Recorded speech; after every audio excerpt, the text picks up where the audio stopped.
नाशिकच्या पंचवटीत jogging track असलेल्या Shrikrishna garden समोर साकारलाय 7 मजली देवीदास हाईट प्रकल्प। मग येताय ना आजच आपला फ्लॅट बुक करायला देवीदास हाईट्स मध्ये। आमचा मोबाईल क्रमांक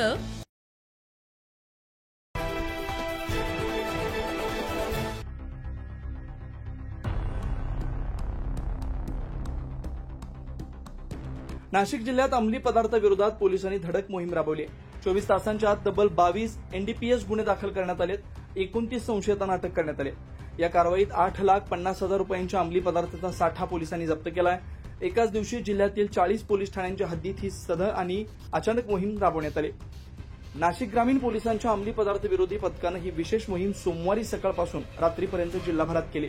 गांजा, कुत्ता गोळी, भांग अशा विविध प्रकारच्या अंमली पदार्थांचा समावेश जप्त करण्यात आलेल्या साठ्यात होता।